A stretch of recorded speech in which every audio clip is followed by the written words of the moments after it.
আসসালামু আলাইকুম রহমতুল্লাহ। পবিত্র মহররম মাসের আশুরার দিনের ফজিলতের শেষ নাই। এটা অনেকটা শবে কদর, শবে বরাত বা আরাফার দিনের মতো গুরুত্ব বহন করে। তাই আশুরার দিনটাকে আপনি গুরুত্ব দিবেন, আপনি আলাদাভাবে সময় দিবেন, এই দিনটাকে নিয়ে একটু আলাদাভাবে জল্পনা কল্পনা ভাবনা চিন্তা এগুলো করবেন আর কি। আপনার ঘরে যদি কোনো ভিআইপি মেহমান আসে আর আপনি যদি বিছানায় শুয়ে থাকেন, তাহলে এটা কিন্তু ওই ভিআইপি মেহমানকে অপমান করার শামিল। যদিও আপনি তার সাথে বেয়াদবি করেন না, কিন্তু সে এটা বরদাস্ত করবেন না। সে ভাববে আমি তার বাড়িতে আসলাম, কিন্তু সে আমাকে না সালাম দিচ্ছে, না আমার সাথে দেখা করছে, তো খুব কষ্ট পাবে। তো আল্লাহ তাআলা কেমন যেন এই মহররম, আশুরা, আরাফার দিন, শবে কদর, শবে বরাত এগুলো কেমন যেন আল্লাহ তাআলা আপনার ঘরে মেহমান হিসাবে পাঠাচ্ছেন, কিন্তু আপনি এগুলোকে সম্মান করতেছেন না, আপনি এগুলোকে শ্রদ্ধা করতেছেন না। তো এটা কিন্তু আল্লাহ তাআলা খুবই খারাপভাবে নেবেন। তাই আপনাকে সারা বছর আমল করেন বা না করেন, এই বিশেষ বিশেষ মুহূর্তগুলোকে সম্মান করতে হবে আমল করার মাধ্যমে। তা না হলে বাঁচার গতি খুব কম। দেখুন, আমরা মুমিন মুসলমান, শয়তান 101টা আমাদের কাঁধে সবসময় থাকে, একটা তো অল টাইম। একটা ফেরেশতা শয়তান আমাদের কাঁধে সবসময় থাকে। আর আমরা যখন একটু ভালো হব ভাবি, তখন শয়তানের মিছিল বা শয়তানের ফ্যাক্টরি থেকে ডজনের পর ডজন আমাদের কাঁধে আসতেই থাকে। তো ভালো কথা বা ভালো কাজ, ভালো আমল আমাদের দ্বারা হওয়াটা খুব কঠিন, বাস্তবিকভাবে এটা কঠিন। আর এটা আল্লাহ তাআলাও জানেন। তাই আল্লাহ তাআলাও আপনার আমার থেকে সব সময় আমল চান না। তবে এই বিশেষ বিশেষ সময়গুলোতে যদি আমরা সব সময় আমল না করতে পারি, এটা হবে আমাদের জন্য চরম ব্যর্থতা। আল্লাহ রাব্বুল আলামিন আপনাকে আমাকে বানাইছেন তার গোলামি করার জন্য। এখন এই বিশেষ বিশেষ সময়গুলোতে যদি আমরা গোলামি করতে পারি, এতেও আমি মনে করি যথেষ্ট নাজাতের জন্য। রবের কাছে আমরা এটা বলতে পারবো যে আল্লাহ, এক আশুরা তো, এক মহররম তো রোজা রেখেছিলাম, আর আশুরার দিনের রোজা রাখবেন আর আপনার গুনাহ মাফ হবে না, এটা অসম্ভব। এটা কোনোভাবেই যুক্তিতে বা তর্কে বা কোনোভাবেই মিলানো যাবে না যে আপনি আশুরার দিন রোজা রেখেছেন। ভালো করে বুঝবেন, আপনি শুধু আশুরার দিন রোজা রেখেছেন আর আপনার গুনাহ মাফ হবে না, এটা কোনোভাবেই মানা যাবে না, বিশ্বাস করা যায় না, কোনোভাবেই বিশ্বাসযোগ্য না। যত বড়ই অপরাধী হোক, লোকটা যদি আশুরার দিন রোজা রাখে, অর্থাৎ আগামী বুধবার 17 জুলাই সম্ভবত বুধবার দিন যে ব্যক্তি রোজাটা রাখবে তার গুনাহ মাফ হবে। বুধবারের রোজার সাথে আগে পরে একটা মিলিয়ে রোজা রাখতে হবে, 2টা রোজা রাখবেন, সব গুনাহ ইনশাআল্লাহ আল্লাহ রাব্বুল আলামিন মাফ করে দিবেন। দেখুন, আমি একটা ঘটনা আপনাকে বলি, আপনি কিছুটা আন্দাজ করতে পারবেন যে আল্লাহ তাআলা কেন এত সস্তায়, এত সহজে আমাদেরকে মাফ করেন। আমি কিন্তু আপনারা জানেন খুব সহজে ক্ষমা পাওয়ার বিষয়গুলো নিয়ে আলোচনা করি। তো অনেকেই আমাকে কমেন্ট করেন যে এত সস্তায় ক্ষমা। আসলে যারা আমার কথার সাথে দ্বিমত, তাদেরকে আমি একটা ঘটনা বলে, একটা কোরআন হাদিসের হাদিস বলে আমার কথার সাথে একমত হওয়ার জন্য চেষ্টা করাবো ইনশাআল্লাহ। আপনারা শোনেন, ঘটনাটা বুঝতে পারবেন যে আসলেই ক্ষমা পাওয়াটা কত ইজি। দেখুন, রব্বে কারিমের কাছে আমি হাদিসটা, লম্বা হাদিসটা, নবীজির হাদিসটার সারসংক্ষেপ কথাগুলো বলবো। নবীজি সাল্লাল্লাহু আলাইহি সাল্লাম বলেছেন যে ফেরেশতারা একবার আল্লাহ তাআলার কাছে অভিযোগ করলো। ফেরেশতাদের দল আল্লাহকে বলল যে আল্লাহ, এত এত মানুষ বানাইতেছো, তো এরা তো তোমার কথা মানতেছে না, এরা তোমার কথা মানবে না, তুমি বলতেছো এদেরকে গুনাহ করার ক্ষমতা দিবা, তো এরা তো গুনাহই করবে। তো আল্লাহ তাআলা বললেন যে ফেরেশতারা, আমি যা জানি তোমরা তা জানো না। ভালো করে ঘটনাটা খেয়াল করে শুনবেন। আল্লাহ তাআলা বললেন যে ফেরেশতারা, আমার বান্দাকে আমি গুনাহ করার ক্ষমতা দিব, তবে আমার বান্দারা গুনাহ করার পর আমার কাছে মাপ চাইবে। ফেরেশতারা বলল, আল্লাহ, আমরা তো তোমার এমন একটা সৃষ্টি যারা কখনোই গুনাহ করি না। আল্লাহ তাআলা বললেন, ফেরেশতারা, তোমরা যদি আমার ওই বান্দাদের পরিবেশে থাকতে তাহলে তোমরাও গুনাহ করতা। এত বড় বড় কথা বলো না। আমি তো তোমাদের গুনাহ করার পরিবেশেই দেই নাই, গুনাহ করার শক্তিই দেই নাই, তাই তোমরা গুনাহ করতে পারো না। তোমরা গুনাহ করো না তা না, তোমরা তো গুনাহ করতে জানোই না। আমার বান্দা সম্পর্কে উল্টাপুল্টা কথা বলো না। তো আল্লাহ এবং ফেরেশতাদের সাথে মধুর একটা তর্ক লাগলো। ফেরেশতারা বলল, না আল্লাহ, তুমি যাই বলো, আমরা গুনাহ করব না। তো আল্লাহ তাআলা দুইজন ফেরেশতা হারুত এবং মারুতকে মানুষের সুরত ধারণ করে দুনিয়াতে পাঠাইলেন। যাও, এত কথা, তো দেখব যে তোমরা গুনাহ না করে থাকতে পারো কিনা। মানুষের সুরত দিয়ে মানুষের গুনাহ করার যে চাহিদা সেটা দিয়ে দুনিয়াতে এই দুইজন ফেরেশতাকে পাঠাইলেন। দুনিয়াতে আসলো এবং তারা চলাফেরা করতে লাগলো। কিছু সময় অতিবাহিত হওয়ার পর, যেহেতু তাদের মধ্যে গুনাহ করার খাহেশ দিয়ে আল্লাহ তাআলা পাঠিয়েছেন, যদিও তারা ফেরেশতা, তো কিছু সময় যাওয়ার পরে তারা একজন সুন্দরী রমণীকে দেখতে পেল। স্বাভাবিকভাবেই গুনাহের তাড়নায় পড়ে গেল। তারা তাকে প্রেমের প্রস্তাব দিল, কিন্তু সুন্দরী রমণী বলল যে আমি রাজি হতে পারি যদি তোমরা এই শিশুটাকে হত্যা করো। ফেরেশতারা বলল, না না, এটা সম্ভব না, এটা তো মহাপাপ। ঠিক আছে, আমিও রাজি না। কিছু সময় পর আবার আরেকটা প্রস্তাব নিয়ে আসলো, ঠিক আছে, শিশুটাকে হত্যা করতে হবে না, তোমরা আল্লাহর নিষিদ্ধ এই মদ পান করো, যদি পান করো তাহলে হয়ে যাবে। তো মদ পান করলো, মাথা তাদের বিগড়ে গেল, স্বাভাবিক জ্ঞান চলে গেল। ফলে তারা ওই শিশুটাকে হত্যা করলো এবং ওই রমণীর সাথে খারাপ কাজে লিপ্ত হলো। তো এই দুইজন কিন্তু ফেরেশতা, হারুত এবং মারুত। তারা যখন এই কাজটা করলো, কিছু সময় যাওয়ার পর তাদের স্বাভাবিক মস্তিষ্ক যখন ফিরে আসলো, তখন তারা আফসোস করতে লাগলো, হায় কি করলাম, আল্লাহ তাআলার সাথে এত বড় বড় কথা, আর দুনিয়াতে এসে 2 মিনিটও টিকতে পারলাম না, গুনাহের মধ্যে জড়িত হয়ে গেলাম, তাও আবার জেনা, এই মানুষ খুন, আবার মদ পান, এত বড় বড় গুনাহ করে ফেললাম। আদম সন্তান কিভাবে এই দুনিয়ায় থেকে গুনাহ না করে মাঝে মধ্যে থাকে, অবাক হওয়ার বিষয়। ফেরেশতারা বলতে লাগলো এই কথা। তো আল্লাহ তাআলা একজন ফেরেশতাকে পাঠাইলেন এই দুইজন ফেরেশতার শাস্তি ঘোষণা করার জন্য। যাও, বলে দিয়ে আসো তারা ফেরেশতাদের কাতার থেকে মাহরুম, তারা আর আকাশে উঠতে পারতেছে না, ক্ষমতা হারিয়ে ফেলেছে তারা।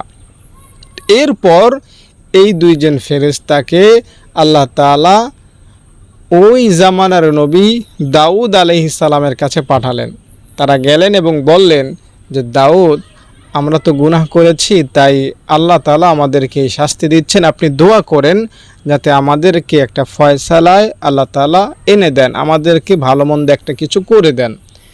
দাউদ নবী দোয়া করলেন, আল্লাহ জিবরাইল আলাইহিস সালামকে পাঠাইলেন এবং ওই দুইজন ফেরেশতাকে বললেন যে আল্লাহ 2টা অপশন দিয়েছেন।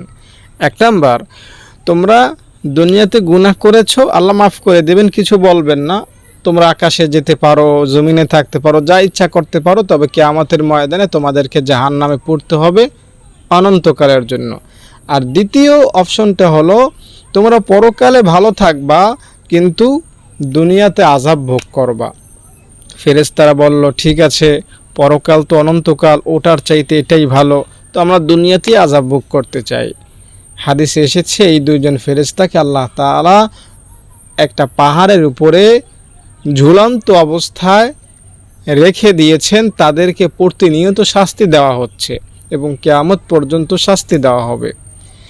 তো এই ঘটনাটা আমি আপনাদেরকে শোনালাম একটা বিষয়ের দিকে ইঙ্গিত করানোর জন্য। সেটা হলো, ফেরেশতারা গুনাহ করে না, কারণ তারা গুনাহ করতে জানে না। এই দুইজন ফেরেশতার ঘটনা যেদিন থেকে প্রকাশিত হয়েছে সেদিন থেকে ফেরেশতারা প্রতিনিয়ত এটা ভাবে যে হায়, মানুষ কিভাবে মাঝে মধ্যে আমল করে, মানুষ কিভাবে রবের কাছে মাপ চায়, এত গুনাহের পরিবেশে থাকা সত্ত্বেও, শয়তান 101টা তাদেরকে ধোঁকা দেয়া সত্ত্বেও কিভাবে তারা জিকির করে, কিভাবে তারা রোজা রাখে, কিভাবে তারা আশুরা, মুহররম, শবে কদর, শবে বরাত পালন করে। ফেরেশতারা হয়রান হয়ে যায়। বুঝতে পেরেছেন? তো আমরা মানব জাতি গুনাহ করার খাহেশ রাখি, যার ফলে আমরা গুনাহ করি। শয়তান আমাদেরকে ধোঁকা দেয়। সব মিলিয়ে গুনাহটা আমাদের একটা স্বাভাবিক বিষয়, এটা অস্বাভাবিক কোনো বিষয় নয়। বেঁচে থাকতে যেমন পানি পান করতে হবে, খাবার খেতে হবে, চলাফেরা করতে হবে, তো দুনিয়াতে চলতে হলে আপনাকে গুনাহও করতে হবে। গুনাহ ছাড়া, আমার এই কথার সাথে অনেকেই একমত না, আমি একটা সূত্র বা একটা পরিসংখ্যান আপনাকে দেই। দুনিয়াতে কোন মানুষটা নবী এবং রাসূল ছাড়া গুনাহ করেন না আমাকে আপনি দেখাতে পারবেন?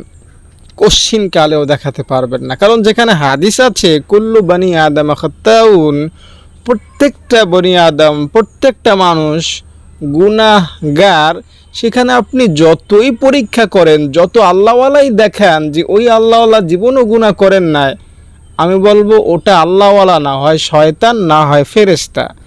মানুষ দাবি করবে নিজেকে আর গুনাহ করবে না, এটা হওয়ার না, এটা হতে পারে না। আর আরও একটা সহজ বা মজার বিষয় হলো, রব মহান আল্লাহ তাআলা মানুষকে যেমন গুনাহ করার ক্ষমতা দিয়েছেন, মানুষকে গুনাহ থেকে পবিত্র হওয়ারও ক্ষমতা দিয়েছেন। তাই কোনো মানুষ যখন গুনাহ করে, তখন যদি সে মাপ চায়, রব মুহূর্তের মধ্যে ক্ষমা করে দেন।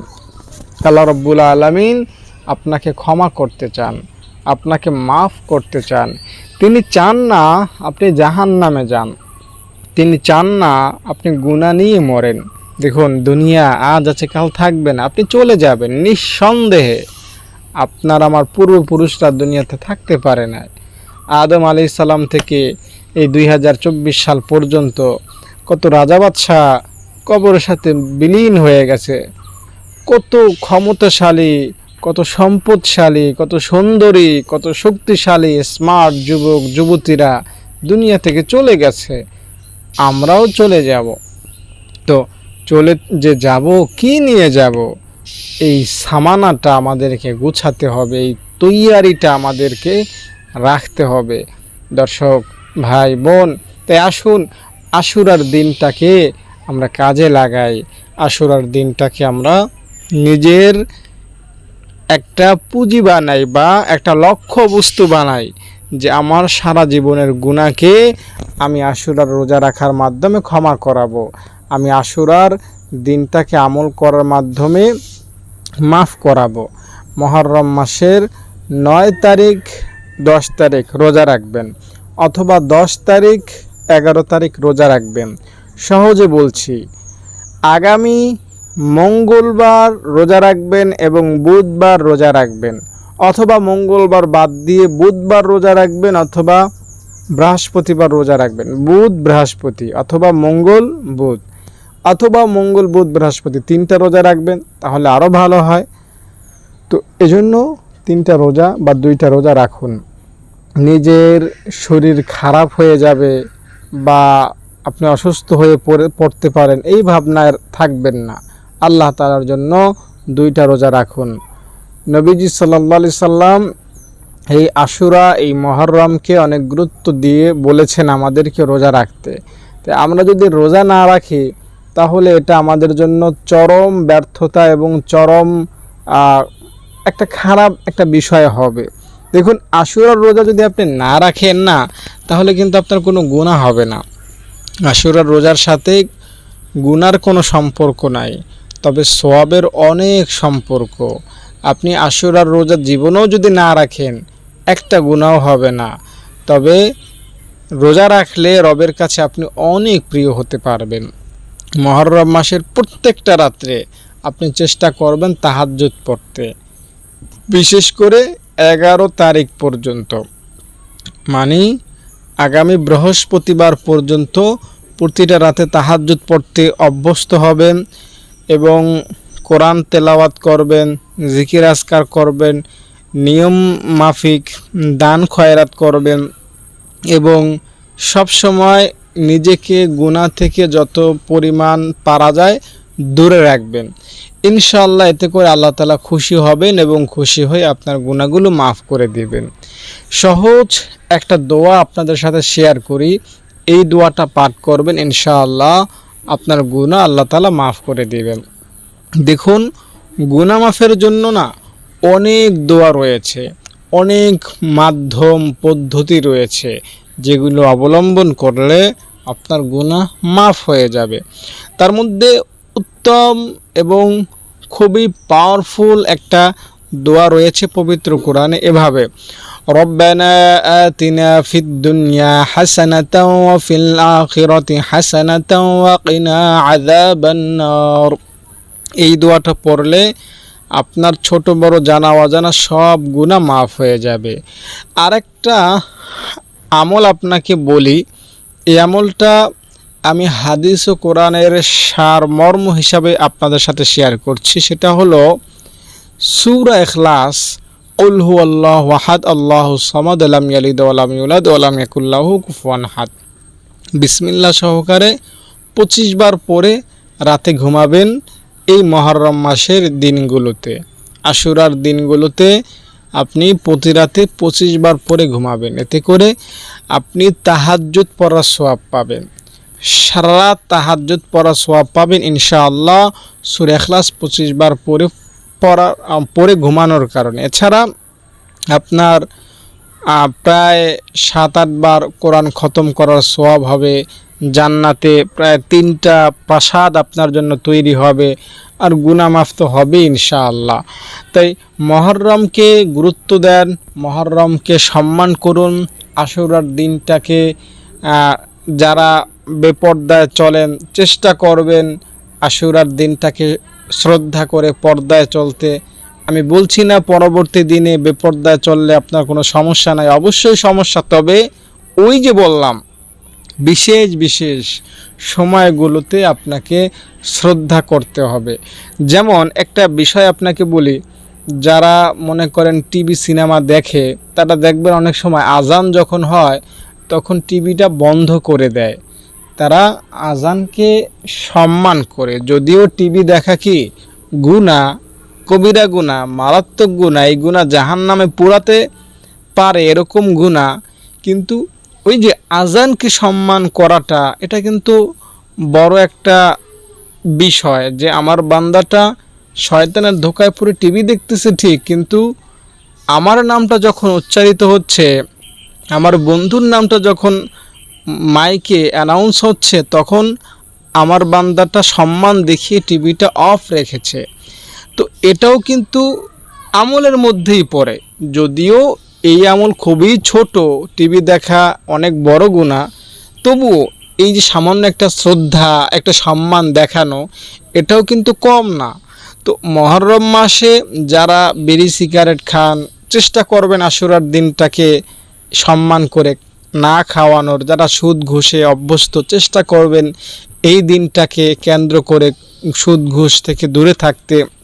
যারা মিথ্যা বলেন, হিংসা অহংকার করেন, শত্রুতা হারাহানি মারামারি যাদের নিত্যদিনের কাজ, চেষ্টা করবেন আশুরার দিনটাকে সম্মান করে সব কিছুকে ভুলে যেতে। এবং আমি একটা কথা আপনাকে বলি, এই একটা দিন যদি আপনি পরিপূর্ণ গুনাহ থেকে নিজেকে পরহেজ রাখতে পারেন, বিরত রাখতে পারেন, এই দিনটার ওয়েট, এই দিনটার দাম, মান, শান, ক্ষমতা হাসরের ময়দানে মিজানের দাঁড়িপাল্লায় এত বেশি হবে যে অপর পাল্লায় আপনার 60-70 বছরের জিন্দেগির সব গুনাহ রাখলেও এই মুহররম বা আশুরার দিনটার গুনাহমুক্ত থাকার কারণে যে সওয়াব, যে ওয়েট হয়েছে, তা অনেক হবে 60-70 বছরের জিন্দেগির গুনাহের কাছে ইনশাআল্লাহ। তাই চেষ্টা করুন আশুরার দিনটাকে সম্পূর্ণরূপে গুনাহমুক্ত থাকতে। চ্যালেঞ্জ নেন শয়তানের সাথে যে না শয়তান তুমি যতই কিছু করো না কেন, আমি আশুরার দিন কোনো প্রকার ছোট বড় জানা অজানা কোনো প্রকার গুনাহ আমি করব না। এটা চ্যালেঞ্জ নেন যে আমি আল্লাহকে দেখাবো যে আল্লাহ আমি আজকে আশুরার দিনটা তোমার জন্য ওয়াকফ করলাম, শয়তান যতই ধোঁকা দেখ আমি শয়তানের কোনো কাজ করব না। এরকম একটা দিন চ্যালেঞ্জ নেন, সেটা আশুরার দিন যদি হয়, সেটা যদি হয় এই মুহররম মাসের পবিত্র দিনটা গুনাহমুক্ত থাকা, তাহলে এটা অনেক ভালো নয় কি? অনেক ভালো। এই কথাটা আমি ওই সমস্ত ভাই বোনদের জন্য বলছি যারা গুনাহ করে নিয়মিত, গুনাহ ছাড়তেই পারেন না। আর যারা গুনাহ করেনই না, মাঝে মধ্যে হয়, তারা তো ভাগ্যবানই, ঠিক না? তো আমার কথায় কিন্তু কেউ ভুল ব্যাখ্যা করবেন না যে আশুরার দিন গুনাহমুক্ত থাকবে এরপরে ধুমসে গুনাহ করব, সেটা কিন্তু আমি মোটেও বলছি না। তো আমাদের উচিত হলো আশুরাকে সম্মান করা, শবে কদরকে সম্মান করা, শবে বরাতকে সম্মান করা। তো আসুন আমরা আশুরার দিন রোজা রাখি, রবকে খুশি করি, গুনাহমুক্ত জীবন গড়ি, পরকালে একসাথে জান্নাতে ইনশাআল্লাহ তাহলে খুব সহজে ঢুকে যেতে পারবো। দর্শক, আপনারা আমার মাদ্রাসা সম্পর্কে জানেন, অবশ্যই দান করবেন। ছাত্রীদের নিয়মিত বাড়তেছে, এতিম অসহায় ছাত্রী এখানে থাকছে, খাচ্ছে, পড়ছে, ঘুমাচ্ছে, তাদের না খাওয়ার বিল, না থাকার বিল, না কারেন্ট বিল, সব কিছু তাদের দিতে হয় না, সব কিছু ফ্রিতে তারা পড়তেছে, আপনারাই দিচ্ছেন, পুরানরাই নিয়মিত দিচ্ছেন। তো নতুন যারা আমার ভিডিও দেখতেছেন চেষ্টা করবেন আপনারাও দিতে, ভিডিও কলে ফোন দিবেন, মাদ্রাসা দেখবেন, ছাত্রীদের সাথে কথা বলবেন, ভালো লাগলে দান করবেন, ইনশাল্লাহ আপনাদের আশা করি ভালো লাগবে। 70 জন এখন ছাত্রী আছে, তাদের খাওয়া দাওয়া, শিক্ষকদের বেতন লাখ টাকার উপরে মাসে খরচ হয়, এসব টাকায় আপনারাই আমাকে দেন বিকাশে, নগদে, ব্যাংকে। তো আপনারা আশা করি আমাকে যোগাযোগ করে, আমার সাথে যোগাযোগ করে ভবিষ্যতেও আরও দান করবেন। তো সেই প্রত্যাশা রেখে আজকের মতো ভিডিওটা এখানে শেষ করছি। ভালো থাকেন, আসসালামু আলাইকুম। আলহামদুলিল্লাহ, আমার এতিম বাচ্চাদের জন্য, এতিম ছাত্রীদের জন্য 1 মাসের খাবারের ব্যবস্থা করতে পারলাম একজনের অনুদানের মাধ্যমে। আলহামদুলিল্লাহ, আলহামদুলিল্লাহ। আমার ছাত্রীরা এখানে 14 বস্তা চাল আছে, 1 বস্তা ডাল, 65 কেজি আলু, এখানে 25 কেজি পেঁয়াজ এবং আদা, রসুন, গরম মশলা, ওইখানে 20 লিটার তেল সহ, ওইখানে মরিচ সহ যেখানে যা লাগে, শনি রবি সোম মঙ্গল বুধ বৃহস্পতি শুক্র এখানে যেখানে যে রুটিন দেয়া আছে সেই রুটিন মাফিক আমি খাবারের চেষ্টা করব ছাত্রীদেরকে ইনশাল্লাহ। এখানে যথেষ্ট পরিমাণে লবণ আছে, আর মাদ্রাসার ফ্রিজ এখানে আছে, মাদ্রাসার ফ্রিজে যথেষ্ট পরিমাণ খাবার আমি কিনে রেখেছি অনুদানের মাধ্যমে। এখানে মাছ আছে, যথেষ্ট পরিমাণ বড় ফ্রিজ, এখানে নিচে কোরবানির মাংস আছে। আলহামদুলিল্লাহ, ইনশাআল্লাহ আমি আমার ছাত্রীদেরকে, এতিম বাচ্চাদেরকে খাওয়াতে পারবো পুরো মাস জুড়ে ইনশাআল্লাহ। আর আমার এতিম ছাত্রীরা এখানেই থাকে, আমি আপনাদেরকে একটু লাইনে দেখাচ্ছি। দেখেন, এটা হলো আমার এতিম বাচ্চাদের থাকার মাদ্রাসার জায়গা। দেখতে হচ্ছে ছাত্রীরা ঘুমাচ্ছে, জোহরের আগে পর্যন্ত পড়েছিল, এখন আরামে ঘুমাচ্ছে তারা। আসরের আগে নামাজের জন্য উঠাই দেবো, এরপরে বিকালে খেলাধুলা করবে, এরপরে সারা রাত্র অর্থাৎ 10টা পর্যন্ত পড়াশোনা করবে, এরপরে আবার ঘুমাবে, এরপরে 3:30 বাজে তাদেরকে জাগিয়ে দেবে। এভাবেই তারা দৈনন্দিন এখানে খাচ্ছে যাচ্ছে এবং পড়াশোনা করছে, কোরআন শিখছে আলহামদুলিল্লাহ।